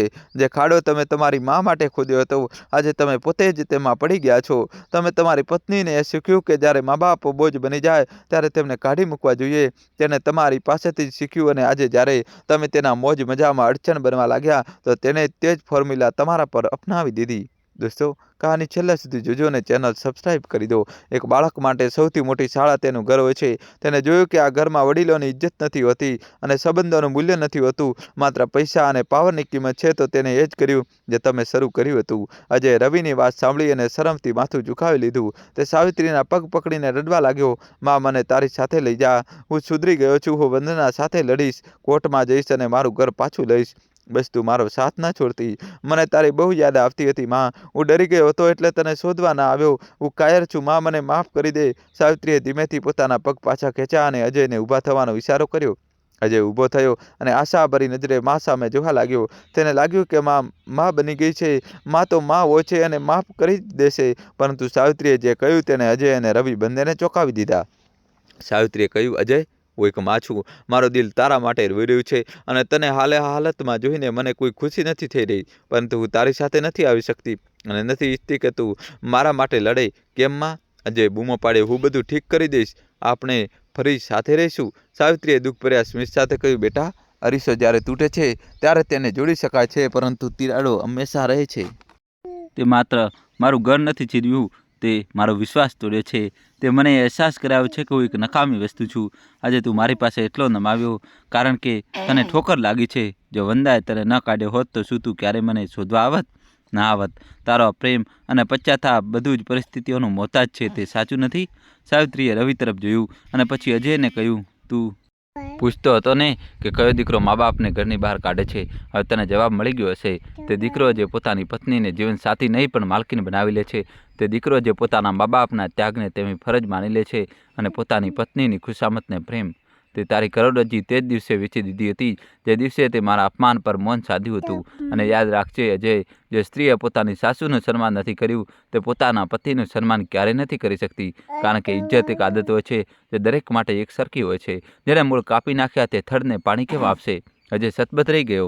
માની કડવી વાત હતી પણ સત્ય હતી. નિશબ્દ ઊભો હતો ત્યારે સાવિત્રીએ પોતાની જૂની પોટલીમાંથી એક ચોળાયેલી 10 રૂપિયાની નોટ કાઢી. આ એ જ નોટ હતી જે ગઈકાલે કોઈએ તેને ભીખમાં આપી હતી. તેને તે નોટ અજયના હાથમાં મૂકીને કહ્યું, આ લે બેટા, મારી પાસે તને આપવા માટે હવે જાયદાદ નથી કે ઘર નથી. આ 10 રૂપિયા છે. જઈને ચા પી લે અને કંઈક ખાઈ લે. એક મા પાસે જ્યારે જે હોય છે તે પોતાની ઓલાદને આપી જ દે છે, પછી ભલે તે ઓલાદ તેને ઘરની બહાર કેમ ના કાઢી દે. આટલું કહીને સાવિત્રી ફરી અને અંધકાર તરફ ચાલવા લાગી. રવિ એક ક્ષણ માટે મૂંઝવણમાં રહ્યો. પછી તે દોડીને સાવિત્રી પાસે ગયો. માજી, તમે ક્યાં જઈ રહ્યા છો અને આને આમ જ છોડી દેશો? સાવિત્રી રોકાઈ નહીં. તે ચાલતી રહી અને બોલી, રવિ, તેનો પાઠ હજી પૂરો નથી થયો. તેણે પોતાની લડાઈ પોતે જ લડવી પડશે. જો આજે મેં તેને સારો આપી દીધો તો તે ફરી ક્યારેય ઊભો થવા શીખી શકશે નહીં. તેને એ સમજવું પડશે કે ઠંડી શું હોય છે, ભૂખ શું હોય છે અને એકલતા શું હોય છે. ત્યારે જ કદાચ તેનું માણસ બનવું શક્ય બનશે. આજે ત્યાં જ કાર પાસે ઊભો રહીને હાથમાં 10ની નોટ પકડીને પોતાની માને ધુમ્મસમાં ઓજલ થતી જોતો રહ્યો. દોસ્તો, કહાની છેલ્લા સુધી જોજો અને વિડીયો લાઇક કરી ચેનલ સબસ્ક્રાઈબ કરી દો. તેની એસયુવી કાર, તેનો મોંઘો સૂટ, તેનો હોદ્દો બધું જ ત્યાં હતું, પણ આજે તે દુનિયાનો સૌથી ગરીબ માણસ અનુભવી રહ્યો હતો. તેને પોતાની માની એ વાત યાદ આવી રહી હતી જે તે બાળપણમાં કહેતી હતી, બેટા, ભગવાનના ઘરે દેર છે, અંધેર નથી. આજે અંધેર પણ હતું અને દેર પણ થઈ ચૂકી હતી. સાવિત્રી અને રવિ બસ સ્ટોપની જૂની બેન્ચ પર પાછા આવી ગયા. રાત હવે વીતવા આવી હતી અને પૂર્વ દિશામાં હળવો ઉજાસ દેખાવા લાગ્યો હતો. સાવિત્રીના ચહેરા પર એક અજીબ શાંતિ હતી, જાણે કોઈ બહુ મોટો બોજ તેના હૃદય પરથી ઉતરી ગયો હોય. તેને પોતાનો દીકરો મળી ગયો હતો, પણ તેને પામીને પણ ખોઈ દીધો હતો, અથવા કદાચ તેને ખોઈને જ પામ્યો હતો. રવિએ પૂછ્યું, માજી, હવે આગળ શું? અજયની હાલત જોઈને લાગતું નથી કે તે વંદના સામે જીતી શકશે. તે તૂટી ચૂક્યો છે. સાવિત્રીએ આકાશ તરફ જોયું અને કહ્યું, તૂટવું જરૂરી છે રવિ. બીજ જ્યાં સુધી તૂટતું નથી ત્યાં સુધી નવો છોડ બનતો નથી. અજયનો અહંકાર તૂટી ગયો છે. હવે કદાચ તેની અંદરનો માણસ જાગશે. રહી વાત મારી, તો મારી મુસાફરી હવે કોઈ બીજી દિશામાં છે. મારે હવે એક નવી શરૂઆત કરવી છે, માત્ર મારા માટે નહીં પણ તે હજારો સાવિત્રીઓ માટે જે આજે પણ પોતાના જ ઘરોમાં ગુંગળાઈને જીવી રહી છે. રવિએ નવાઈથી પૂછ્યું, નવી શરૂઆત? તમે શું કરવાના છો? સાવિત્રીની આંખોમાં એક નવી ચમક હતી. તેને કહ્યું, હું વૃદ્ધાશ્રમ નહીં જાઉં, હું ભીખ પણ નહીં માગું. મારા હાથ પગ હજી સલામત છે. હું કામ કરીશ. હું દુનિયાને બતાવીશ કે એક મા જો જન્મ આપી શકે છે તો તે પોતાનું પેટ પણ પાળી શકે છે. પણ તે પહેલાં મારે સમાજને એક સંદેશ આપવો છે. આ વાર્તાનો અંત હજી બાકી છે. રવિને અજયનો પશ્ચાતાપ તો થઈ ગયો, પણ અસલી સવાલ હજી પણ ઊભો છે કે આપણે આ સિલસિલાને રોકીશું કેવી રીતે? સાવિત્રીએ રવિને કહ્યું, બેટા, શું તું મારું એક કામ કરીશ? મારી મા વાર્તાને, મારા અનુભવોને દુનિયા સુધી પહોંચાડીશ, જેથી કોઈ બીજો દીકરો અજય આ બને અને કોઈ બીજી બહુ વંદના ના બને. રવિએ માથું હલાવ્યું. હા માજી, હું વચન આપું છું. તમારો અવાજ હવે દબાશે નહીં. સવારના પહેલા કિરણ સાથે સાવિત્રી ઊભી થઈ. તેને પોતાની સોલ ખંખેરી. તેના ચહેરા પર હવે પેલી લાચારી નહોતી જે ગઈકાલે રાત્રે હતી. હવે ત્યાં એક દૃઢ નિશ્ચય હતો. તેને રવિને આશીર્વાદ આપ્યા અને કહ્યું, ચાલ, આજનો દિવસ એક નવી આશા લઈને આવે છે. પણ રવિ જાણતો હતો કે હજી છેલ્લો અધ્યાય બાકી છે. અજયનું શું થશે અને સાવિત્રીનું આ નવું રૂપ શું રંગ લાવશે? શું ખરેખર સમાજ બદલાશે કે આ વાર્તા પણ બસ એક વાર્તા બનીને રહી જશે? તેનો જવાબ તેને જલ્દી જ મળવાનો હતો. સૂરજના પહેલા કિરણે ધુમ્મસની તે ઘટ્ટ ચાદરને ચીરવાનું શરૂ કરી દીધું હતું, જે આખી રાત શહેરને પોતાના લપેટામાં લીધેલું હતું. આ સવાર માત્ર એક નવા દિવસની શરૂઆત નહોતી, પરંતુ તે રવિ, સાવિત્રી અને અજય ત્રણેયની જિંદગીમાં એક નવા અધ્યાયનો આરંભ હતો. રવિ ત્યાં જ ઊભો હતો જ્યાં સાવિત્રી તેને છોડીને પોતાના રસ્તે આગળ વધી ગઈ હતી. તેને જોયું કે સાવિત્રીની ચાલમાં હવે તે લડખડાટ નહોતો જે ગઈકાલે રાત્રે હતો. તેને કદમ હવે સ્થિર અને મજબૂત હતા. તેની પાસે ન ઘર હતું, ન પૈસા, પણ તેની પાસે પાસે કંઈક એવું હતું જે દુનિયાની બધી જ દોલત કરતાં વધારે કિંમતી હતું, તેનો ખોવાયેલો આત્મસન્માન. બીજી તરફ અજય ઊભો હતો. તેની મોંઘી કાર તેની પાછળ ઊભી હતી, પણ તે પોતે રસ્તા પર એક ભિખારીની જેમ અનુભવી રહ્યો હતો. તેના હાથમાં હજી પણ તે 10ની જૂની અને ચોળાયેલી નોટ હતી જે તેની માએ તેને આપી હતી. દોસ્તો, કહાની છેલ્લા સુધી જોજો, નવો ટ્વિસ્ટ આવશે. વિડીયો લાઇક કરીને જલ્દીથી દોસ્તો તમારા ભાઈ માટે ચેનલ સબસ્ક્રાઇબ કરી દો. તે નોટ હવામાં ફફડી રહી હતી, જાણે તેને યાદ અપાવી રહી હોય કે હવે તેની અસલી ઓકાત આજ છે. આજે એકવાર ફરી પોતાની માની ઝાંખી થતી આકૃતિને જોઈ અને જોરથી બૂમ પાડવા ઈચ્છી. તેમને રોકવા ઈચ્છા, પણ તેના ગળામાંથી અવાજ ન નીકળ્યો. કદાચ તેને અહેસાસ થઈ ગયો હતો કે હવે અવાજ લગાવવાનો કોઈ ફાયદો નથી. માએ તેને તે સજા આપી હતી જે કોઈ જેલની સજા કરતાં વધુ કઠોર હતી. તે તેની હાલત પર તેના કર્મો સાથે એકલો છોડી દીધો હતો. રવિએ એક ઊંડો શ્વાસ લીધો અને અજય પાસે જવાને બદલે પોતાની બાઇક તરફ વધ્યો. તેને સમજાઈ ગયું હતું કે સાવિત્રીજીએ સાચું કહ્યું હતું. અજયને હવે કોઈ સહારાની નહીં પણ ઠોકરની જરૂર છે. જો રવિ તેને અત્યારે મદદની ઓફર કરત તો અજય ક્યારેય સમજી ન શકત કે રસ્તા પર રાત વિતાવી શું હોય છે. રવિએ બાઇક સ્ટાર્ટ કરી અને પોતાના ઘર તરફ ચાલી નીકળ્યો. પણ આ તે રવિ નહોતો જે ગઈકાલે સાંજે ઘરેથી ચા પીવા નીકળ્યો હતો. આ એક બદલાયેલો માણસ હતો. રસ્તામાં તેના મગજમાં સાવિત્રીની વાતો ગૂંજતી રહી. બેટા, તે ઘરની બહાર કાઢે છે જેને આપણું સંઘર્ષ કરતા નથી શીખ્યું. રવિ જ્યારે પોતાના ઘરે પહોંચ્યો ત્યારે સવારના 6 વાગ્યા હતા. તેની મા ઘરની બહાર કચરો વાળી રહી હતી. રવિએ બાઇક રોકી અને તેને દોડીને પોતાની મા પાસે ગયો. તેને કંઈ પણ બોલ્યા વગર પોતાની માના પગમાં માથું મૂકી દીધું. તેની મા ગભરાઈ ગઈ. તેમણે સાવરણી છોડી દીધી અને રવિને ઉઠાડતા પૂછ્યું, શું થયું બેટા? તું ઠીક તો છે ને? આટલી વહેલી સવારે ક્યાંથી આવે છે અને આ બધું શું છે? રવિએ પોતાની માને ગળે લગાવી લીધી. તેની આંખોમાંથી આંસુ વહેવા લાગ્યા. તેને કહ્યું, કંઈ નહીં મા, બસ આજે મને સમજાઈ ગયું કે તું મારા માટે શું છે. મને માફ કરી દેજે જો મેં ક્યારેય તારું દિલ દુભાવ્યું હોય. રવિની માને કંઈ સમજાવ્યું નહીં, પણ દીકરાના આ પ્રેમે તેમની આંખોમાં પણ ભીનાશ લાવી દીધી. તે દિવસે રવિએ કસમ ખાધી કે ભલે હાલત ગમે તેવી હોય, તે ક્યારેય પોતાની માની આંખોમાં આંસુ નહીં આવવા દે. સાવિત્રીનું દર્દ રવિ માટે એક પાઠ બની ગયું હતું. બીજી તરફ અજયની પરીક્ષા શરૂ થઈ ચૂકી હતી. ભૂખે તેના પેટમાં મરડ ઉઠાવવાનું શરૂ કર્યું હતું. ગઈકાલે રાતથી તેને કંઈ ખાધું નહોતું. તેને પોતાનું ગજવું તપાસ્યું, પણ તેમાં વોલેટ નહોતું. કદાચ તે કારમાં જ રહી ગયું હતું અને કારની ચાવી વંદના પાસે હતી, અથવા કદાચ ક્યાંક પડી ગઈ હતી. તેની પાસે માત્ર તે જ 10 રૂપિયા હતા જે સાવિત્રીએ આપ્યા હતા. અજય લડખડાતા પાસેની એક ચાની લારી પર ગયો. તેને ધ્રુજતા હાથે તે 10ની નોટ આપી અને એક ચા અને બન માગ્યા. જ્યારે તેને ચાનો પહેલો ઘૂંટ લીધો તો તેની આંખોમાંથી ટપ આંસુ પડીને તે ચામાં ભળી ગયા. આ તેની જિંદગીની સૌથી મોંઘી ચા હતી, કારણ કે તેની કિંમત તેની માના સ્વાભિમાન દ્વારા ચૂકવવામાં આવી હતી. અજયે પ્રયત્ન કર્યો. તે પાછો પોતાના ઘરે ગયો. તેને ગેટ ખખડાવ્યો. ગાર્ડને આજીજી કરી, પણ વંદનાએ સખત સૂચના આપી રાખી હતી. ગાર્ડસે તેને ધક્કા મારીને ત્યાંથી કાઢી મૂક્યો. તે જ ગાર્ડ જે ગઈકાલ સુધી તેને સાહેબ સાહેબ કહેતા હતા, આજે તેને એક શરાબી કહીને ધિક્કારી રહ્યા હતા. અજય પાડોશીઓ પાસે મદદ માંગવી ચાહી, પણ કોઈએ દરવાજો ન ખોલ્યો. બધાની નજરમાં તે એ જ દીકરો હતો જેને પોતાની માને કાઢી મૂકી હતી. આજે સમાજ તેને તે જ અરીસામાં જોઈ રહ્યો હતો. તેને પોતે બનાવ્યો હતો. અજયને સમજાઈ ગયું કે જ્યારે પદ અને પૈસા ચાલ્યા જાય છે ત્યારે દુનિયાનો અસલી ચહેરો કેટલો ડરામણો હોય છે. તે દિવસથી અજયનો અસલી સંઘર્ષ શરૂ થયો. તેને શહેરની તે જ ભીડમાં પોતાની જગ્યા બનાવવાની હતી, જ્યાં કોઈનું નથી હોતું. મહિનાઓ વીતતા ગયા. ઋતુ બદલાઈ, વર્ષ બદલાયું. શહેર પોતાની ગતિએ ચાલતું રહ્યું, પણ પેલા જૂના બસ સ્ટેન્ડ પાસેની દુનિયા થોડી બદલાઈ ગઈ હતી. રવિ અવારનવાર ત્યાં આવતો જતો રહેતો. તે સાવિત્રીને શોધવાનો પ્રયત્ન કરતો, પણ તેને ત્યાં ન મળી. પછી એક દિવસ શહેરના એક પ્રસિદ્ધ મંદિરની બહાર રવિની નજર એક ફૂલોની દુકાન પર પડી. ત્યાં એક વૃદ્ધ મહિલા બહુ વ્યવસ્થિત રીતે ગલગોટાના ફૂલોની માળા બનાવી રહી હતી. દોસ્તો, કહાની છેલ્લા સુધી જોજો અને વિડીયો લાઇક કરીને ચેનલ સબસ્ક્રાઇબ કરી દો. તેના ચહેરા પર એક અદ્ભુત તેજ હતું. રવિએ બાઇક રોકી એને પાસે ગયો. તે સાવિત્રી હતી. સાવિત્રી હવે ભીખ નહોતી માગતી. તેને મંદિરની બહાર ફૂલો વેચવાનું કામ શરૂ કરી દીધું હતું. તેને પોતાની મહેનતથી પોતાની એક નાની ઓળખ બનાવી લીધી હતી. રવિને જોતાં જ સાવિત્રીના ચહેરા પર એક મોટું સ્મિત આવી ગયું. રવિએ નમીને તેમના પગ સ્પર્શ કર્યા. માજી, તમે અહીં? હું તમને બધે જ શોધી રહ્યો હતો, રવિએ કહ્યું. સાવિત્રીએ હસતા હસતા કહ્યું, બેટા, મેં કહ્યું હતું ને કે મારે નવી શરૂઆત કરવી છે. મેં આ કામ શરૂ કર્યું છે. દિવસ દરમિયાન મેં એટલું કમાઈ લઉં છું કે ઇજ્જતની રોટલી ખાઈ શકું અને એક નાની ઓરડીનું ભાડું આપી શકું. હવે કોઈના પર બોજ નથી, ના સરકાર પર, ન સમાજ પર અને ન તો કોઈ દીકરા પર. આ ફૂલો વેચીને મને જે સુકૂન મળે છે તે મને પેલા મોટા બંગલામાં ક્યારેય નહોતું મળ્યું. રવિએ પૂછ્યું, અને અજય? શું તમને તેના વિશે કોઈ સમાચાર મળ્યા? સાવિત્રીનો હાથ એક ક્ષણ માટે અટક્યો. પછી તેણે માળામાં એક બીજું ફૂલ પરવ્યું અને કહ્યું, હા, ક્યારેક ક્યારેક તે અહીં આવે છે, દૂર ઊભો રહીને મને જુએ છે.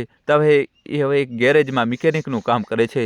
તેના કપડાં ગંદા હોય છે, હાથ કાળા હોય છે, પણ તેની આંખોમાં આવે તે અહંકાર નથી. તે મારી પાસે આવવાની હિંમત નથી કરી શકતો અને હું પણ તેની નથી બોલાવતી. તે પોતાની સમસ્યા કરી રહ્યો છે અને તેને પોતાની ભૂલનો અહેસાસ છે. તે જ મારા માટે પૂરતો છે. કદાચ આ સંઘર્ષમાં તે એક દિવસ સાચે જ માણસ બની જાય. રવિએ અનુભવ્યું કે સાવિત્રીએ ન માત્ર પોતાની જિંદગી સુધારી, પણ પોતાના દીકરાને પણ પતનની ગર્તામાં પૂરેપૂરો પડતા બચાવી લીધો અને આત્મનિર્ભરતાનો પાઠ બનાવીને રવિએ સાવિત્રીની વિદાય લીધી. પણ જતાં જતાં તેના મનમાં આખી કથાનો સાર ઉમટી રહ્યો હતો. તે વિચારી રહ્યો હતો કે સમાજને આ વાર્તા જાણવી કેટલી જરૂરી છે. તો મિત્રો, બેઘર ડોશી એટલે કે સાવિત્રીજીની આ વાર્તા આપણને તે યશના પ્રશ્નનો ઉત્તર આપે છે. કયો દીકરો મા બાપને ઘરની બહાર કાઢે છે? તેનો જવાબ બહુ સીધો છે અને કડવો છે. તે દીકરો મા બાપને ઘરની બહાર કાઢે છે જેને આપણે દીકરો પાછો રોકાણ વધારે સમજ્યો. તે દીકરો જેને આપણે બાળપણમાં રમકડા તો અપાવ્યા, પણ સંબંધોની ગરિમા ન શીખવી.